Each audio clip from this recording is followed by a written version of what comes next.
Hello students, online classes में आप सभी का स्वागत है। बी फर्स्ट में हमारा टॉपिक चल रहा है पृथ्वी की आंतरिक संरचना। तो उसमें आगे बढ़ते हैं।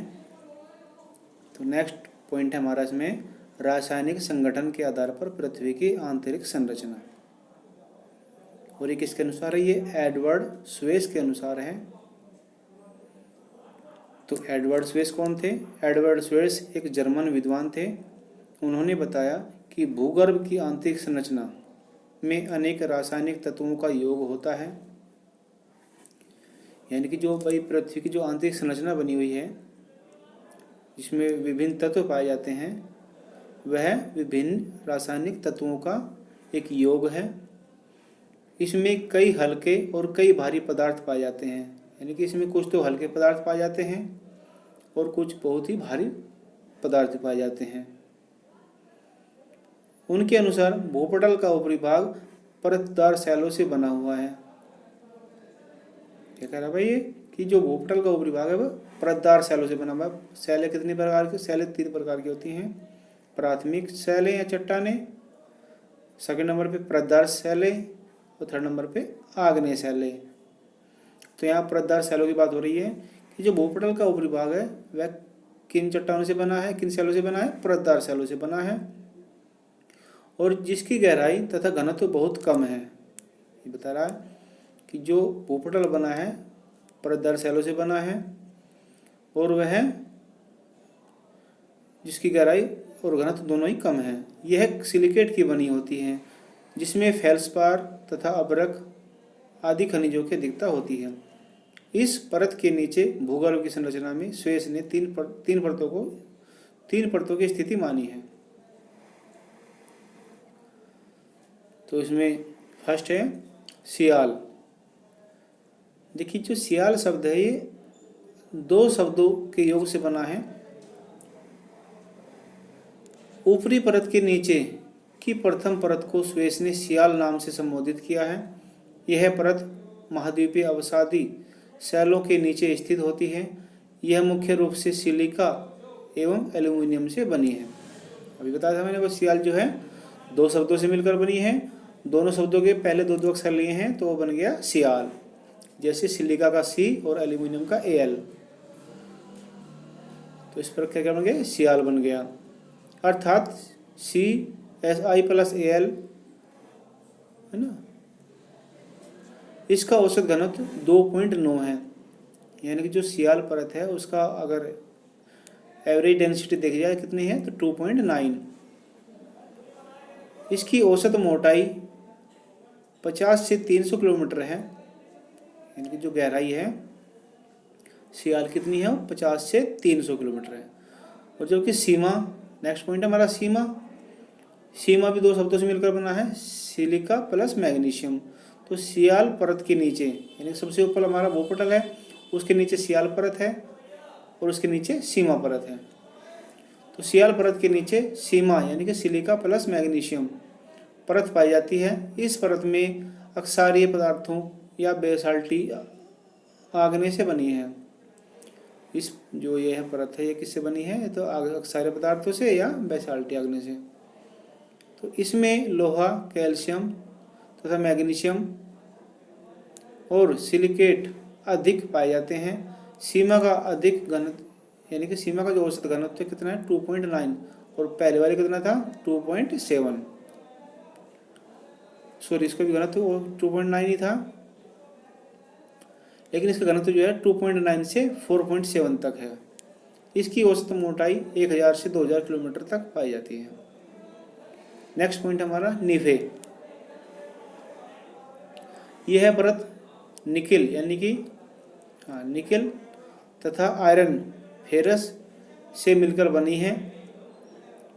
यह परत सीमा के बीच स्थित है। यह परत सीमा के बीच स्थित है तथा इसकी मोटाई यानी गहराई जो है 2000 किलोमीटर से 6371 किलोमीटर तक है। इसका औसत घनत्व 11 है। कितना है? 11 है औसत घनत्व।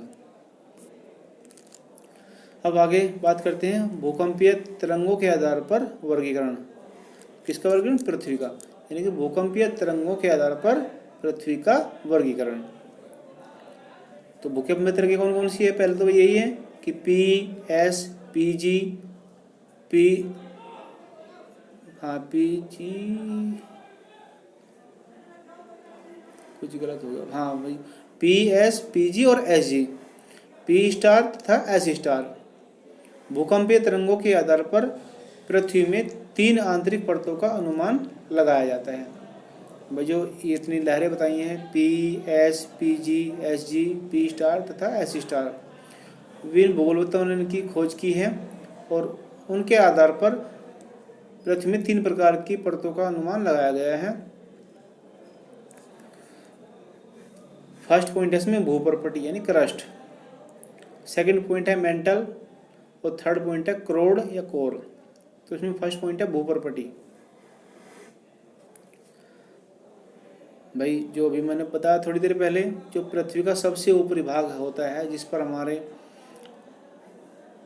हम रहते हैं, हमारे गांव बने हैं, हमारे शहर बने हैं, वह क्या है? वह तो धरातल है। उसके जस्ट नीचे जो परत होगी वह भूपर्पटी कहलाएगी। भूपर्पटी के बाद फिर मेंटल आएगा और मेंटल के बाद क्रोड आएगा। भूपर्पटी की मोटाई बहुत कम है, क्रस्ट की मोटाई बहुत कम है। उसके बाद मेंटल जो है 2900 किलोमीटर तक मोटा है और सबसे अधिक मोटा कौन सी है? क्रोड है या कोर है। तो भूपर्पटी पृथ्वी की सबसे ऊपरी एवं पतली परत है जिसकी औसत मोटाई 33 किलोमीटर है। यानी जो भूपर्पटी है हमारी, उसकी औसत मोटाई कितनी है? 33 किलोमीटर। किंतु महासागरीय भागों में इसकी मोटाई औसतन 5 किलोमीटर, जबकि महाद्वीपीय भागों में इसकी जो मोटाई है 40 किलोमीटर है। भूपटल के सबसे ऊपरी भाग में परतदार चट्टानों की पतली औसतन 4 किलोमीटर मोटी एवं विच्छिन्न परत पाई जाती है, जिसके नीचे ग्रेनाइट जैसे रवेदार चट्टानों की परत है। जबकि महासागरीय बेसिनों में ग्रेनाइट की जगह बेसाल्ट चट्टानों की परत पाई जाती है। भूकंपीय लहरों के आधार पर क्रस्ट को 2 भागों में विभाजित किया जाता है। ये कह रहा भूकंपीय जो लहरें हैं उनके आधार पर पहले तो प्रमुख भाग किए गए थे, अब जब भूपर्पटी की बात आई तो इसे बता रहा है कि जो लहरें हैं उनके आधार पर भूपर्पटी को पुनः 2 उपविभागों में बांटा गया है। कौन कौन सी है? फर्स्ट है ऊपरी परत, यह मुख्यतः ग्रेनाइट चट्टानें पाई जाती हैं। यानी कि जहाँ पे ऊपरी परत है भूपर्पटी की, वहाँ पे कौन सी चट्टानें पाई जाती हैं? ग्रेनाइट की चट्टानें पाई जाती हैं, जिसके द्वारा महाद्वीपों का निर्माण हुआ है। इस परत में सिलिका एवं एल्यूमीनियम जैसे तत्वों का प्रधानता है। इस परत में सिलिका एवं एल्यूमीनियम जैसे तत्वों की प्रधानता है, अतः इसे सियाल यानी कि सियाल इक्वल टू क्या होता है? सिलिका प्लस मैग्नीशियम भी कहा जाता है। इसका औसत घनत्व 2.7 है। यहाँ पी लहरों की गति 6.1 किलोमीटर प्रति सेकंड है। अब नेक्स्ट बात करते हैं निम्न परत की, लोअर लेयर की। इसमें बेसाल्ट चट्टानें पाई जाती हैं जिसके द्वारा महासागरीय सतह का निर्माण हुआ है। देखिए भाई इंपॉर्टेंट है, अगर पूछ ले कि महाद्वीपीय प्लेटें किससे बनी है, उनका निर्माण किससे हुआ है, तो ग्रेनाइट चट्टानों से, और पूछ ले कि महासागरीय प्लेटों का चट्टान किससे हुआ है, तो महाद्वीपीय प्लेटें। क्लियर होगा भाई? तो इसमें बेसाल्ट चट्टानें पाई जाती है जिसके द्वारा महासागरीय सतह का निर्माण हुआ है, अतः ऐसे सीमा यानी कि सिलिका प्लस मैग्नीशियम कहा जाता है। यहाँ पी लहरों की गति 6.9, जबकि पहले में कितनी थी? 6.1 थी आई थिंक। चलो खैर छोड़ दो। पी लहरों की गति यहाँ पे कितनी है? 6.9 किलोमीटर पर सेकेंड होती है। इसका औसत घनत्व 3.0 है। तो भाई आज आई होप आप सभी को समझ में आया होगा। हमने वीडियो क्वालिटी भी और बेहतर करने की कोशिश की है। आज के लिए इतना ही, धन्यवाद।